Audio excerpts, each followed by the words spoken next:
We've got this asshole professor who goes nosing around an archaeology site only to have his tour gravely interrupted by skeletal zombies. What would any normal person do? Here's what they'd do. They'd go the Night of the Living Dead route. They would run the fuck away, they'd board themselves up in a farmhouse, and wait until morning for the black hero to get shot in the head. Well, not this professor, though. No. He's a fucking pacifist when it comes to the living dead. I'm your friend. No.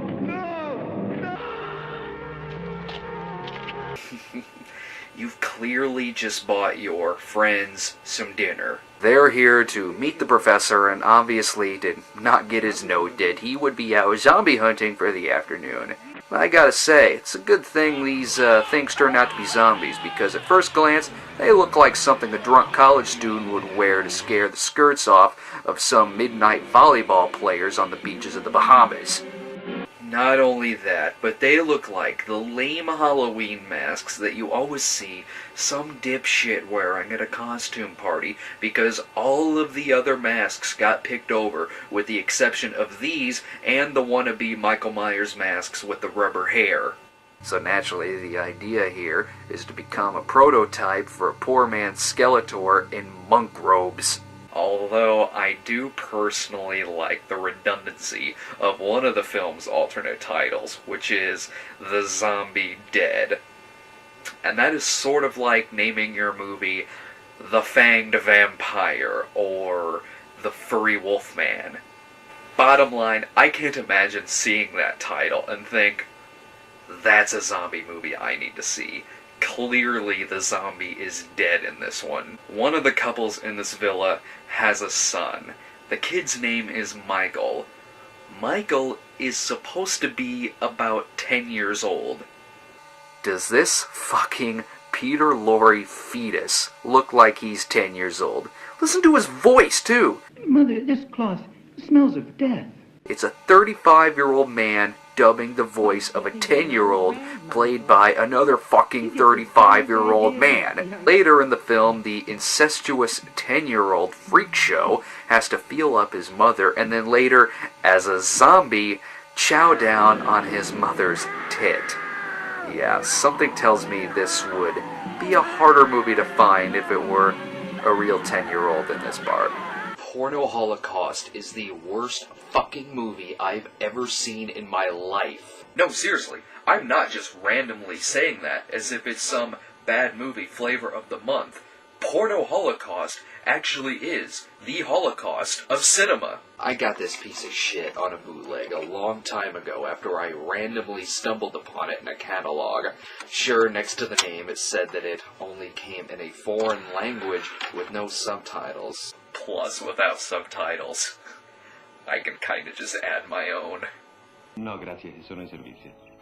Credevo che certe battute le dicessero soltanto I poliziotti. Anche I marinai. Yes, I know it exists on a legit English language DVD now, but, you know, shit is shit, no matter what country the ass is from. This is one of the most boring movies I have ever seen in my life. Let me just run through the first part of the movie with you. 4 minutes in, talking. 10 minutes in, fucking. 13 minutes, talking. 15 minutes, fucking. 20 minutes, talking. 22 minutes, fucking. 29 minutes, talking. And that just barely counts because seconds later they ease right into the fucking. This time, about every cast member seems to want to take turns having sex on a log that is washed up to shore. The fucking log sees more action than James Spader in his entire filmography. Obviously, I can't show you what the zombie does to the woman, but let's just say he sticks his dick in her mouth and it chokes her to death. What else can't I show you in this review? This, and this. But I can show you the look on my face when the zombie first shows his junk.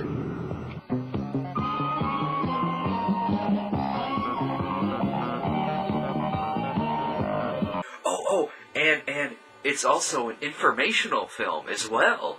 For instance, did you know that when you're running from a radioactive zombie, that is a good time to start fucking. If I want erotic cinema, I will stick with Bertolucci's Last Tango in Paris. Thank you very much. Well, how does the movie end, you ask? Well, how do you think it ends? With talking and fucking. Okay, so after hearing all of that, you can assume that Wanda is supposed to be this raving sadist with testicles bigger than Charles Bronson. Well, you'd be wrong on all counts. And every time Wanda is seen hypnotizing someone, it looks ridiculous. Look at that fucking horrible shot. Every time that it wants to remind us that she is a hypnotist, it shows us that exact same shot of her eyes every single time, even though the matching of the shots is fucking horrible. How would you like it if I just cut to a shot of this all throughout this review? It looks ridiculous. Even at an actual strip club, it gets so fucking boring after a while that I actually pray for vampires to show up. Amidst everything horrible about this movie, at least it understands the golden rule that when in doubt, add a fucking psycho from the loony bin into the mix. I'm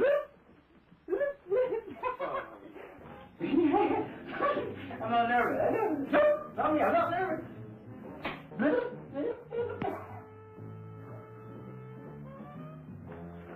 I'm the Jolly Green Giant.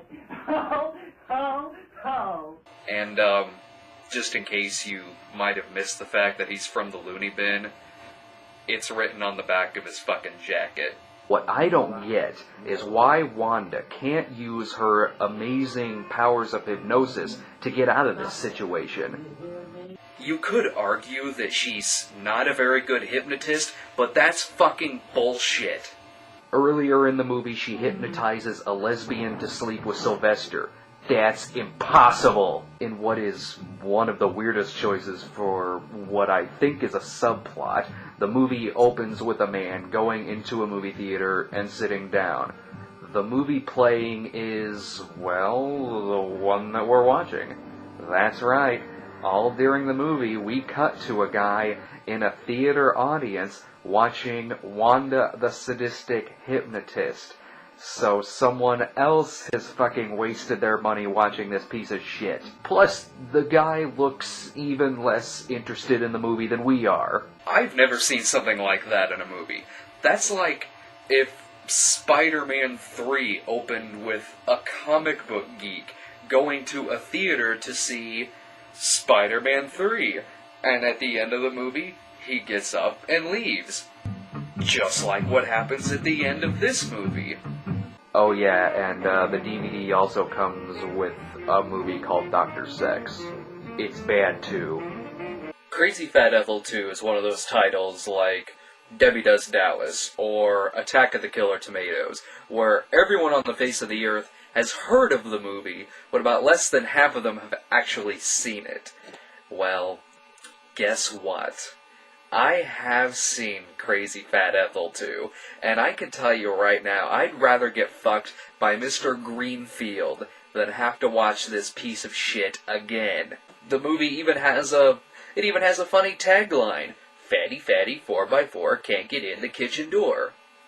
And that is where anything positive about this movie ends.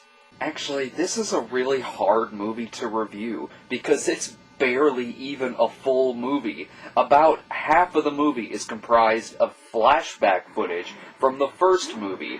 It didn't piss me off nearly as much when Silent Night, Deadly Night 2 used this same tactic of overusage of flashback footage, but maybe it's because that movie still had some good throwaway lines. Carpet Day! Huh? No! You always tell yourself to keep an open mind, no matter what movie you watch, but I'm sorry, if your movie has a shitty 6 o'clock news video quality to it, then there's no pulling yourself out of it. Your movie fucking sucks. God, this looks like it was directed by a 7th grader. I wouldn't be surprised if a ketchup bottle popped up in the corner.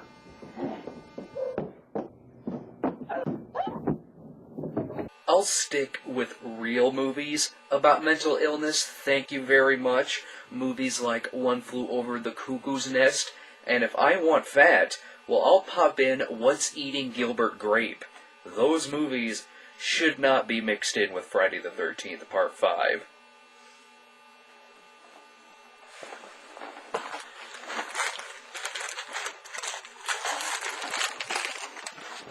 It's a women in prison flick, and the box actually advertises that there has been nothing quite like it in cinema. Yeah, that may be the case, if you didn't count Caged Heat, The Big Dollhouse, Black Mama, White Mama, The House of Whipcord, Prison Heat, Slammer Girls, Women's Prison Massacre, or even Franco's own Ilsa the Wicked Warden. That one sucked, too. Okay, so let's do a little quiz here. What is the main plot of Sadomania? Now keep in mind, these are all logical choices. Is it A, a women's prison is overrun by escaped male convicts? B, a journalist goes undercover to expose a corrupt prison? Or C, a newlywed is forced into prison life by a brutal female warden? If you guessed B, then you would be dead wrong. B is clearly the plot to 1982's Violence in a Women's Prison. Everybody knows that. Ugh. Okay, when you thrust all of this sexuality in my face, it's gonna get a little tedious after a while. Wait a minute. Hello, Warden. My, oh my, maybe Franco was onto something. I want to get kidnapped and put into this prison. Okay, where was I? What the fuck movie are we talking about again? Oh, right, Sadomania. So it's up to the main girl's husband to free her from the prison, but alas, he did not make it in time to save her before the raped by dog sequence. Just in case Dogfucker starring Linda Lovelace was too classy for your taste, well, you'll fucking hate this one too. God, I just can't get over how beautiful this girl is. I gotta find out more about this actress. Let's see here. Okay, let's see. Luscious young bride, thrust into a brutal prison camp run by a sadistic woman warden, played by the stunning transsexual adult film star Gita Wilson. What? Transsexual adult film star? Oh my God. Honey, we need to have sex right now. I am really confused.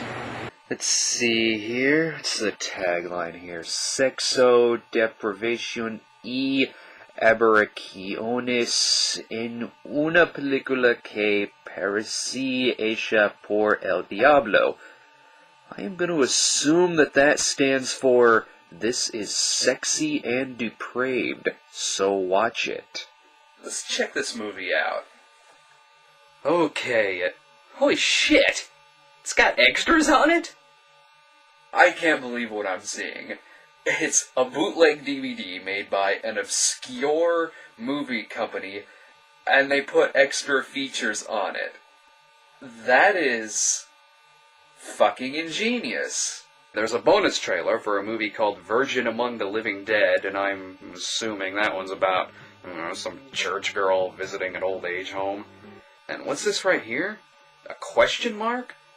Does this qualify as an Easter egg? Yes, it's an Easter egg on a fucking bootleg DVD. I can't get over that. It's an Easter egg on a bootleg DVD. Now, regardless of how the movie itself is, I can honestly say that this DVD is awesome. And take pride in the fact that I said that, because the movie is fucking terrible. First of all, it's filmed like a soap opera from the 1970s. That's just what I need. A horror movie and 3 cameras. Sure enough, in this merry old English house lies a cult of Satanists whose purpose seems to be a sexual congress devoted to sodomy? There's even sodomy with a sword later on in the movie during a sacrifice.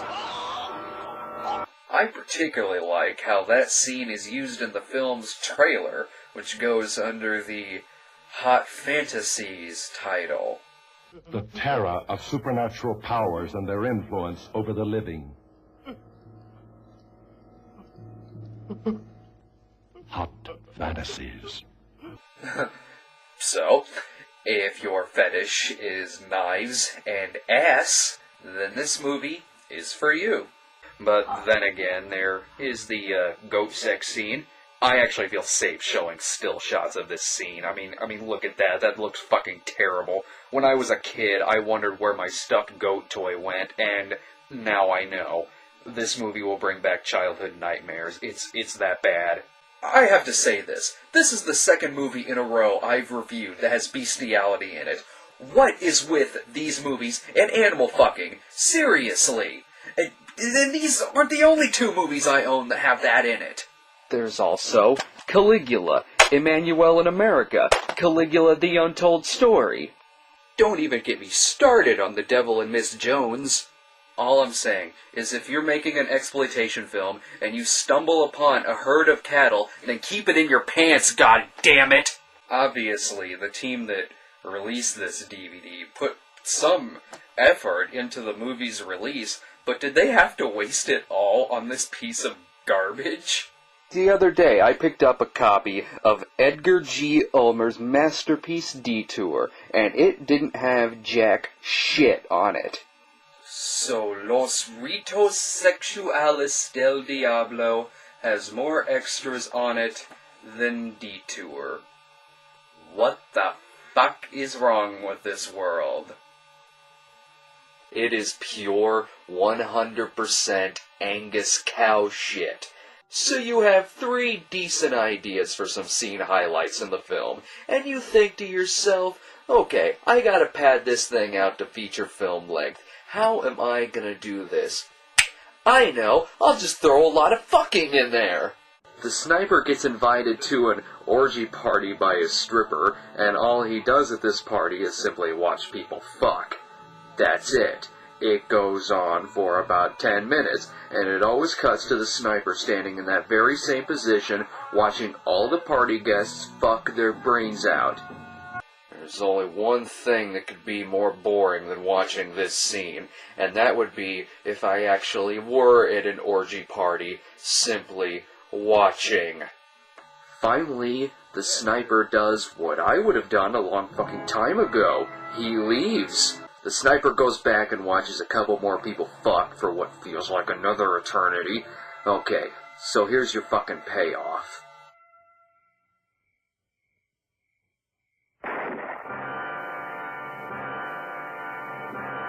The only way that could have been any more anticlimactic is if this actually were just a hardcore porn. This movie can go fuck itself. The sniper becomes obsessed with the stripper, and he wants to protect her because apparently what makes him go insane is watching beautiful women use their bodies for what he feels are disgusting and sinful acts. You know what else is a sin? Murder. Look it up. If your sharpshooter triple feature does not feature such sharpshooter classics as Dirty Harry or 2 Minute Warning, then I am simply not interested. And if it features the movie Zero In and Scream, then simply go to an orgy party and watch all the action from a doorway, because you'll get the same fucking effect. And the DVD isn't even in widescreen.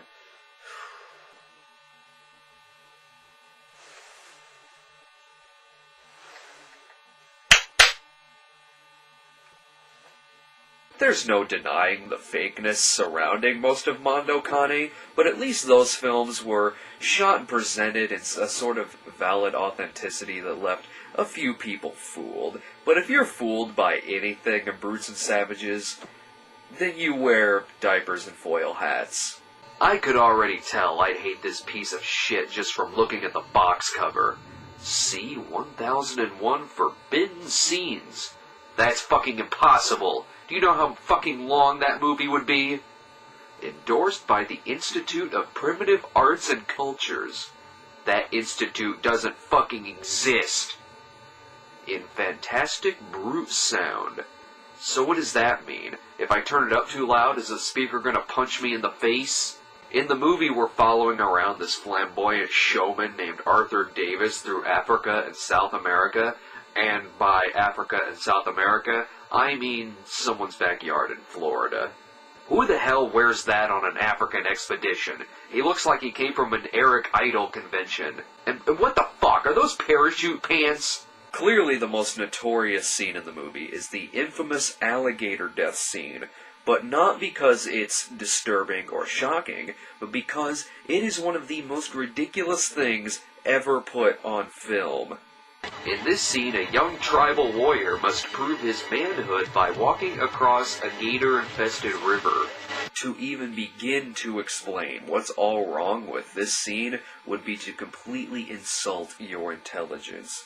So here is the whole scene in its entirety, and you won't hear a peep from me.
Wow, did you see that fake head's eyeball? It was the size of a fist! God damn it, I really don't want to follow Arthur Davis anymore. I fucking hate this guy. So he goes to meet some dude in order to get permission to film inside of an erotic sculpture museum, but then we find out that this guy is a brain surgeon. So naturally, we gotta see this guy operate.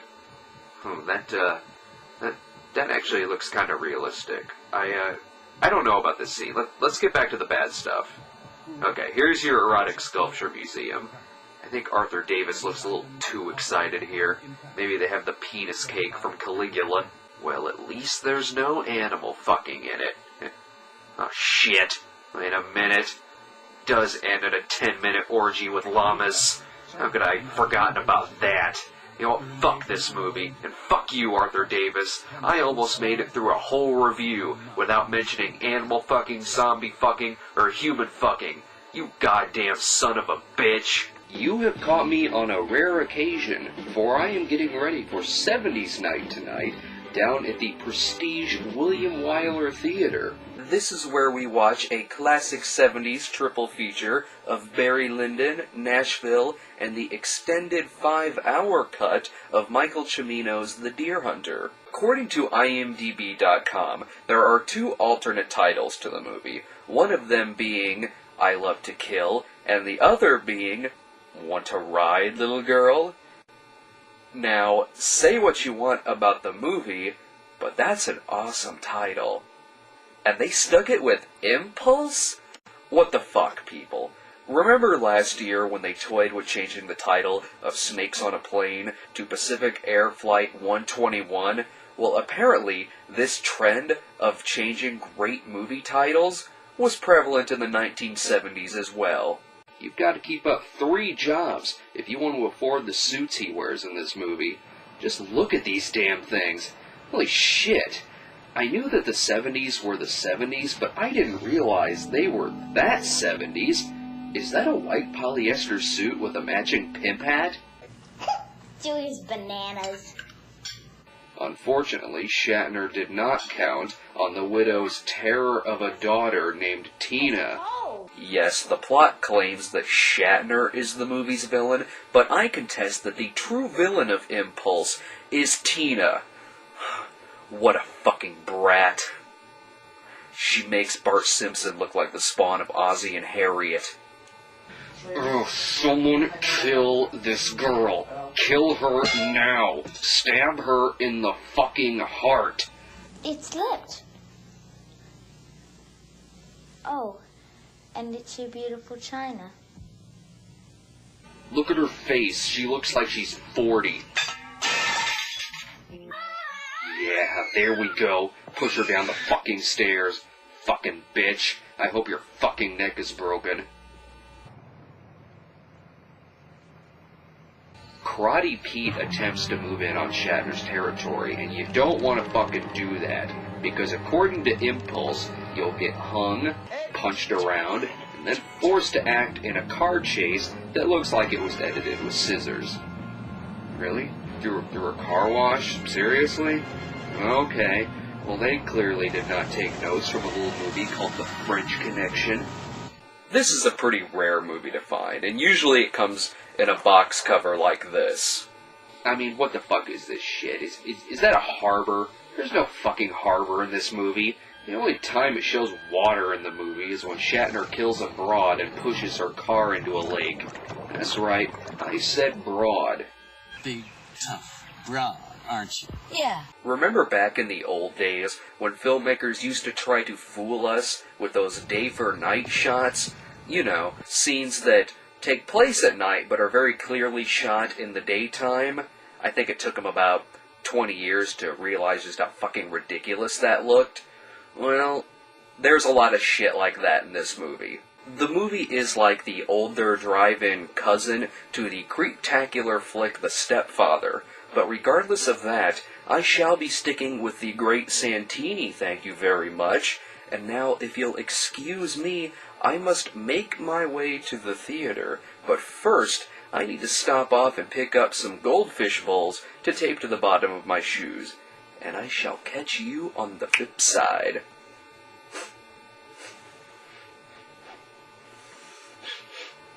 Ah, this suit smells like urine. This movie fucking sucks! What is this piece of shit called again? Video violence. Ooh, video violence. Imagine that. You want to see some video violence? I'll show you some video violence. This movie makes me wish I could go back to when I was a little kid. That way I could take up any sport I could find, so that nowadays I would have some bat-like object laying around the house that I could use to smash this fucking thing to pieces. Why won't you die? Okay, I'm sorry. I'm a little on edge. Ever since someone put my phone number up on one of the message boards, I haven't been able to sleep for about 3 days.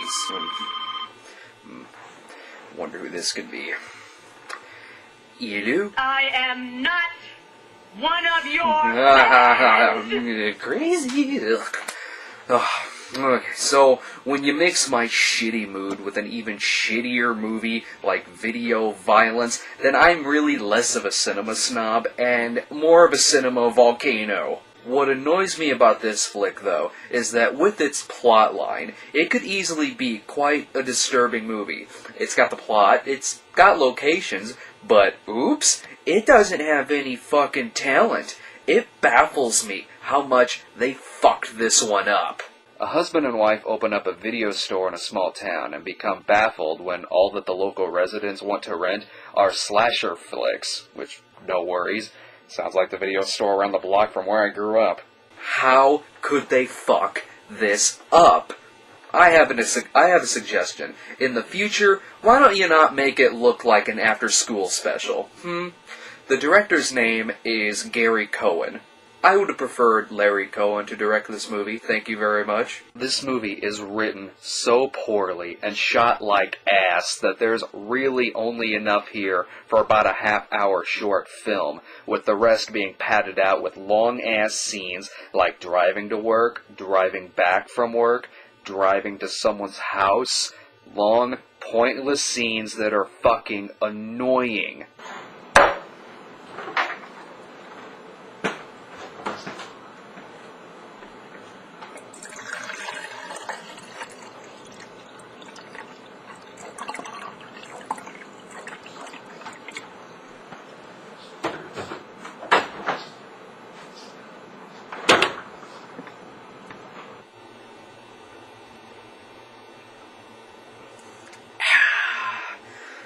Anyway, where was I? Everything about this movie makes me want to quit watching movies altogether. For fuck's sake, what was it now? Elu? Neo, are you ready to learn the truth about the Matrix? That's it. Taking the phone off of the hook, pouring myself a nice glass of French wine, I'm gonna spend the rest of the afternoon watching Amelie. And as an even bigger fuck you, the movie comes with video violence too.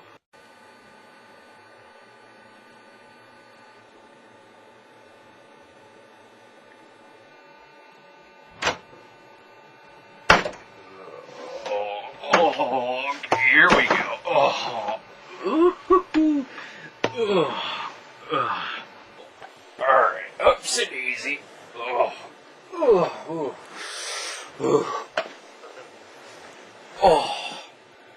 That was a long climb. So, what kind of Holocaust is this? Cannibal Holocaust?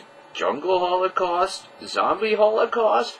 Oh dear God, tell me it's not a porno Holocaust. Or maybe since this movie is about people getting revenge on former Nazis, could they be saying that it's a sequel to the actual Holocaust? Oh dear God, I hope not. That is not good at all. Seriously, this is one hard movie to watch. And I am not even saying that because I am drunk. I was completely sober when I saw this movie.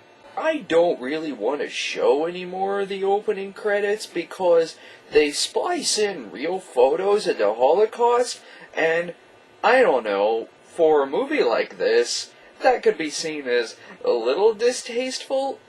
Just guessing. Although I will show this. Written and directed by John Jonathan?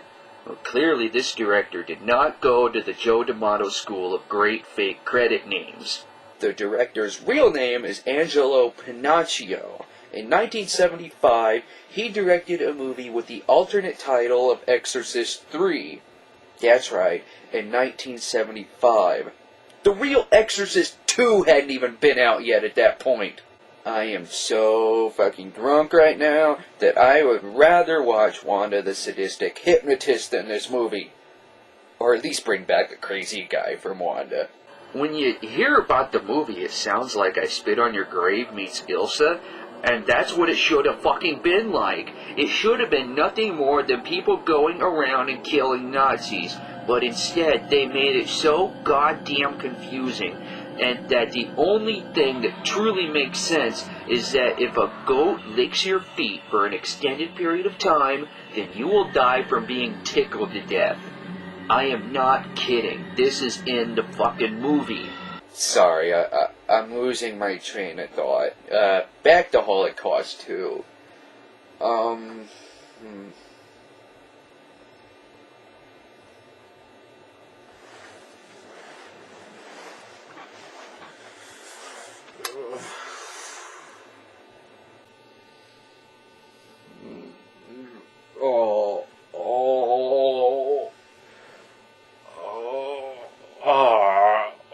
My head. I'm never taking another drink of alcohol again. Ever. Oh, I'd rather watch burial ground, and then take another drink. Where the fuck is that bottle at? I'm gonna smash that fucking thing to pieces. You wanna know of one movie not to watch when you are painfully, screechingly, and murderously hungover? It's this movie, Alucarda. Oh, let's take a look at some of this.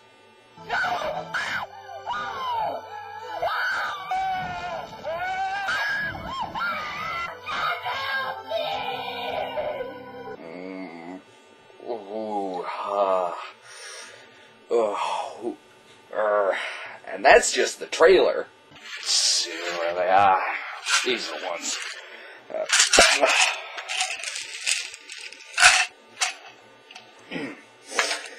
My luck, these'll kick in right after this review. Here's a hint you might want to remember if you plan on going to a convent. Never mind the fact that the nuns look like human tampons, but you might want to stay away from the girl with long dark hair who is the only one who dresses in all black, wants you to join her in a blood pact, and whose name spelled backwards is a Dracula. Just saying. I think you know what that means. More screaming. Oh, make it stop. Oh, there was enough screaming in this movie anyway. Did they really have to make it about demon possession? Justine gets a visit from the doctor. What's the matter? Easy, girl. Holy fucking shit, is there anything in this movie that does not involve screaming?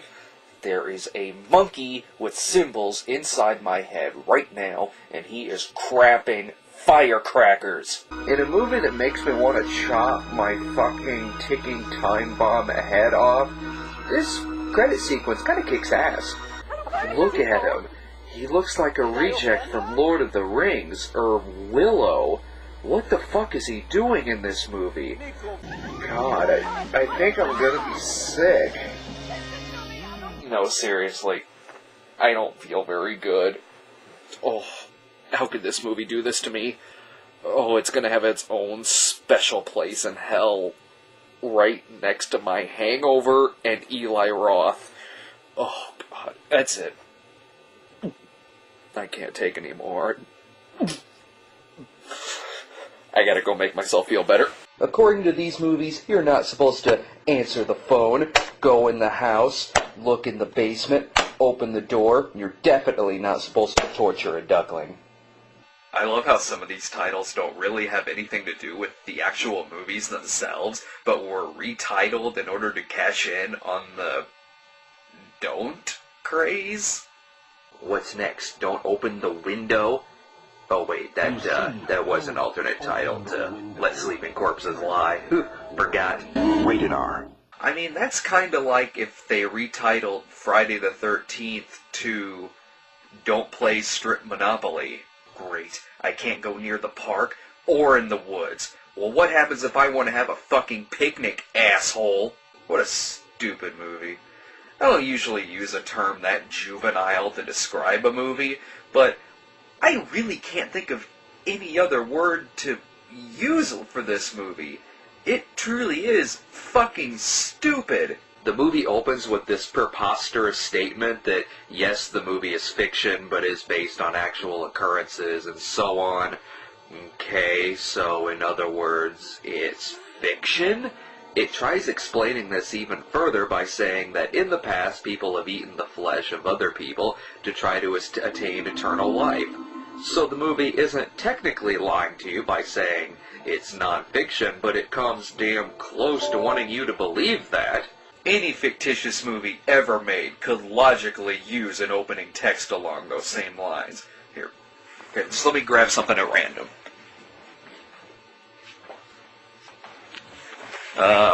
Mitchell. Okay, Mitchell.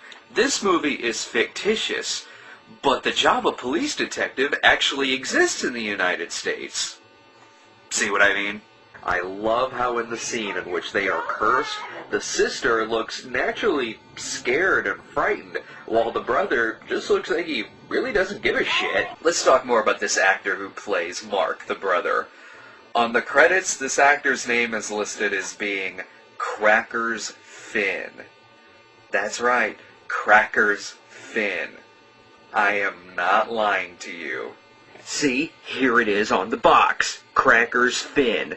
And on the opening credits, too. Now do you believe me?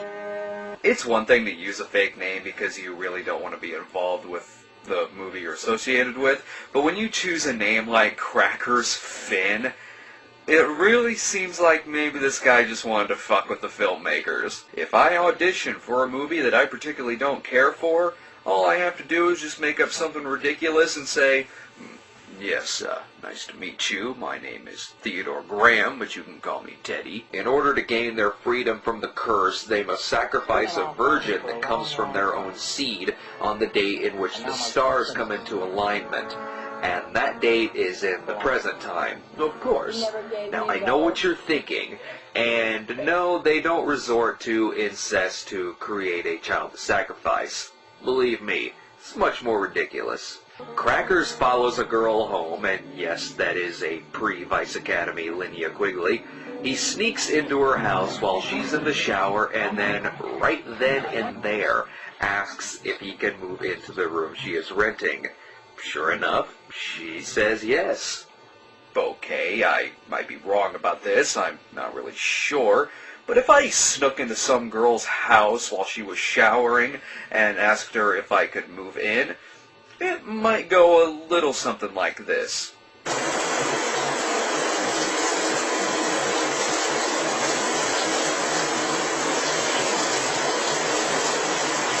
Hey, mind if I move into your spare room? Yep, that seems about accurate. Bondi moves into the park area where she starts living with two other teenage runaways, a streetwise kid named Nick and a Texan teenager named Cowboy. What is this, the fucking boxcar children all of a sudden? Tra, the sister of Crackers, also lives in the park and is like the crazy old grandmother to the runaways. That is, when she isn't killing random other people in the park to gain back her young looks. But unlike Crackers, she spends most of this movie in old lady makeup. And that is why you don't want to go anywhere near the park. And it's interesting watching someone who once worked opposite Bogart, now working off of a child actor named Mino Pellucci. Here's another problem I have with this damn thing.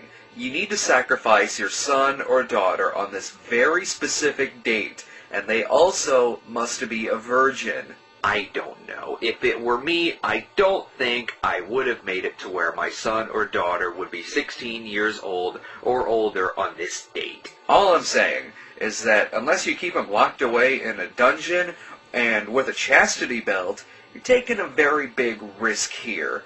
You gotta think about these things. If you're planning on becoming a cannibalistic former caveman parent. Things come to a head in the end when Crackers tries to have sex with his daughter, for some reason, and Tra then attempts to stop him because that would mess up them being free from the curse. That isn't the only reason she should stop him, but whatever. The only thing this scene is missing is zombies. Wait, there are zombies. I officially am not sure what is going on in this fucking movie. Do you see what I mean? Stupid is the only way to describe this movie. That or fucking stupid. You know how there are some movies out there that as soon as the opening credits pop up, you know in your heart you are not only going to dislike this film, but you are really going to hate it. Look at this title screen.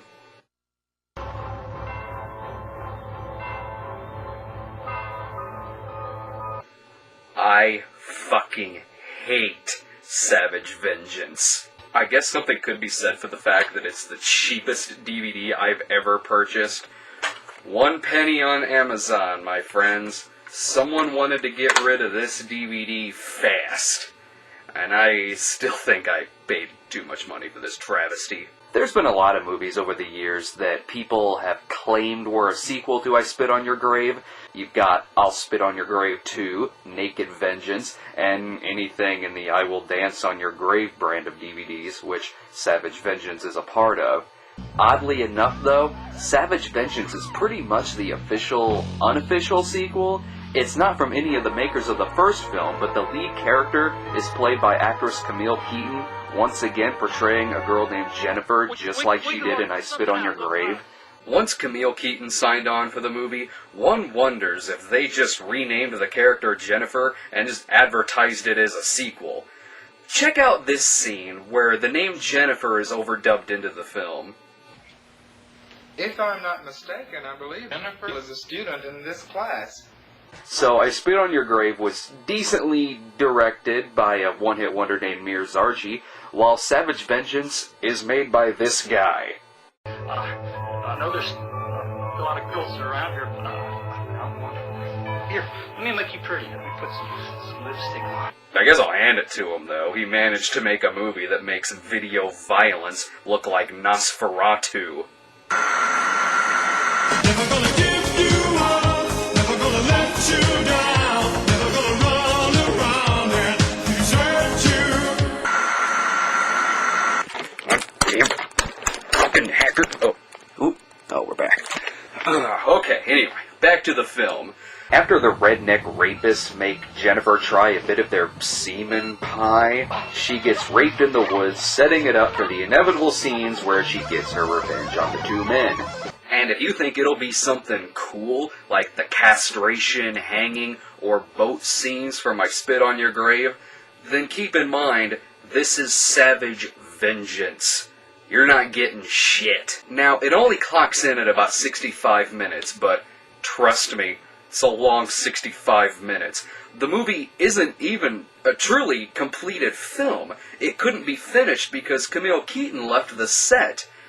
Granted, I don't know what else could have been put in this garbage because nothing really seems like it's missing. On the credits, Camille even uses the pseudonym Vicky Lal. That's right, people. Not even the star of I Spit on Your Grave wanted her name attached to this film. God bless Camille Keaton. You know what else pisses me off? The label on the side of the box. In huge fucking title print, there's I Will Dance on Your Grave, while in tiny horizontal print is Savage Vengeance. If I put it in the S's, no one will see that it's Savage Vengeance, and it'll look like it's in the wrong spot and that I'm an idiot. If I put it in the I's, and people pull it out and look at the box, people will also think I'm an idiot for not only putting it under the wrong title, but for also owning a copy of Savage Vengeance. Did I forget to make fun of the fact that it's shot like a really shitty amateur porn? Oh well. On a final note, if I want to watch a female revenge movie, I'll just stick with Norma Ray. Thank you very much. Till then, see you next time.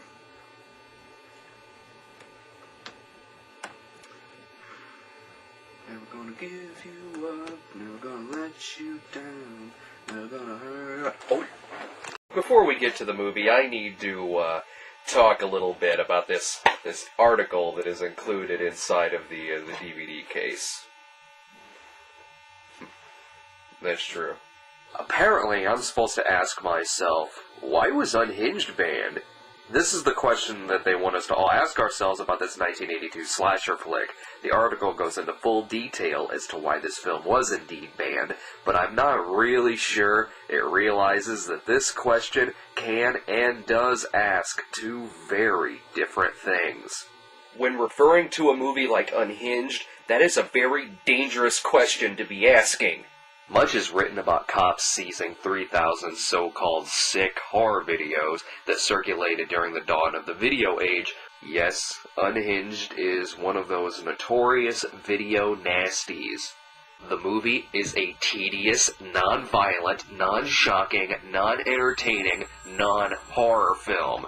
Let's look at the box again. The front portrays a dead teenage girl with blood splashed on her face who is looking wide-eyed directly into the camera. The back of the box has 3 pictures on it. One is a dead teenager in bed with an axe in her forehead, and another shows a dead body pile-up. Guess what? I am now sparing you the horror of roaming around your local retail store, yearning for something to buy, and then having to settle on this, because I have just shown you all of the graphic scenes in this film. That's right, the 3 graphic scenes are given to us in pictures on the fucking box. Spoiler alert! The movie starts out with 3 young girls who drive through the wilderness on their way to a concert. Yep, they're just going to a concert, even though they bring several days' worth of clothes with them. The 2 live in an old mansion where, dare I say the words, things aren't what they seem. The girls begin to show signs in the old woman that show some possible schizophrenic and sadistic behavior, especially towards her own daughter, who she treats like the floor underneath the rug that the dog pisses on. As for the entire male population, well, the old woman seems to have some hatred towards them as well. Something tells me that a prankster may have switched her Murder, She Wrote tape with Miss 45. To this woman, if you have a dick, you're Hitler. I have neither knowledge of nor interest in his or any other man's whereabouts. It is a subject I do not allow to interfere with my thought process. A homicidal maniac is killing off the girls, but at least has the common courtesy to wait until after the scene in which 2 of the girls decide to take a shower simultaneously for no reason whatsoever. They're not lesbians, they're just very, very, very dirty. You know, the world needs a lot of things. New NES games, a David Lean resurrection, more porno with plots. What the world does not need is a rip-off of Mother's Day. And for that matter, the world didn't even need Mother's Day. With the movie's presence of a crazy old lady, her questionable offspring, an unlikely trio of heroines, plus the fact that the movie isn't worth the time on a fucking sundial, how could they not call this movie anything else but a rip-off of Mother's Day? That kind of baffles me. And just when I'm ready to despise this movie even more, to the point where I would throw the fucking box out the window, this movie has the balls, the utter nerve, the very thought to give itself an original ending. No, seriously, I don't even want to show you anything from the ending, because it's actually a nice little twist. And I know some of you sick bastards out there will go out there and rent the movie just out of curiosity, because I would do the same thing. You can't give it an ending that makes me actually interested in what's going on. You know why? Because this movie deserves an F. Nothing happens in this film. It's a video nasty with a body count that you could count with a butcher's right hand. There is one interesting feature on the DVD, though, and this is the only time I've really seen something quite like this on a legit horror release. It comes with what is called a comedy commentary track done by a group of horror writers and filmmakers, none of whom have anything to do with the movie Unhinged. I've read a lot of DVD reviews for this movie online, and a lot of the reviewers honestly give the comedy commentary some flack. A lot of flack. But I honestly liked it. I mean, what, would you rather just watch the movie on its own? Fuck that! It's kind of like watching the movie with some drunk buddies, only the TV can't laugh back at you if you say something funny. And that just impresses me even more, honestly. Regardless, I like some of the things that these people have to say. Yeah, I'm Mike Prosser, director of The Dividing Hour, which was the worst movie of all time until we saw Unhinged. That's right. So I think your VCR's broke, dude. There's also a running gag in it where they threaten to look up the cast members in the phone book and call them and give them shit for appearing in Unhinged. Sometimes they don't finish their thoughts, sometimes they step over each other's comments a lot, but hey, that's life, right? It's an interesting choice for an audio commentary, right up there with Carrot Top's Rules of Attraction commentary. When you're watching this movie alone, I'm sorry, never under any circumstance watch this movie without the comedy commentary. It's sort of like watching Casablanca without cigarettes and booze. It just can't happen. This is the first DVD I've seen where the movie comes with the bad movie party. And all I can do is just watch it alone, talk to the camera, and then die a little inside. Well, hello there. You have caught me in the midst of packing up all of my things because I am currently moving into a new place. But don't worry though, this isn't the end of the Cinema Snob, just the end of this location. But for right now though, let's take a look at... what do we have here anyway? Oh, well, this one will do. Sorry, Anthropophagus. This'll do. Satan's Children. That's right, Satan's Children. I know it says Asylum of Satan, but look down here. No, down here, see? See? Indeed, this is a double feature DVD, and you know the second movie's gotta be something spectacularly shitty when the DVD barely even mentions that there's a whole other movie on the disc. It's like they're giving you a piece of candy that turns out to be a doggy biscuit that cracks your two front teeth. God, I hate it when I'm right. Well, it has a nice opening credit sequence complete with some quiet xylophone music. Okay, time out for just a second. How many times have I mentioned a decent opening credit sequence in these reviews? It's like I struggle so hard to try to find at least one thing positive about the movie, and I always have to settle on the fucking opening credits. So here's some advice. You make a piece of shit movie, also make the credits a piece of shit, because I am tired of fucking talking about them. Here's how awful the fucking thing is. If you remove your pants, sit down on an open bottle of Diet Coke, and crap a Mentos, then you'll experience something that is along the lines of watching Satan's Children. It was like attending a family reunion where everyone hates each other, and then you find out you're at the wrong reunion just as someone announces a rape secret. It's an awful scene. Just awful. Why do they all hate Bobby so much? And where is Bobby's mother? And why does his sister look like Linda Lovelace? None of these questions are answered. Characters just continue to be verbally abused for absolutely no reason whatsoever. Fucking assholes. The next morning, a naked Bobby is found by a group of Satanists who are outside playing ball. Anyway, they end up taking Bobby in, and Bobby almost immediately falls in love with one of the satanic women. When I say immediately, I mean 5 minutes later they're in bed together. What's also odd about this piece of trash is really how homophobic the fucking thing is. Never mind the gang rape scene, but there's a minor subplot about one of the girl Satanists who was tortured when it is revealed that she is a lesbian. So these are neoconservative Satanists with a Pat Robertson agenda? Is that Sean Hannity I see in the background? So I guess if Satan hates everyone, then I guess his followers should too? Is that their logic? I personally think that the screenwriter was raped by satanic lesbian bikers. Well, that does it for this review.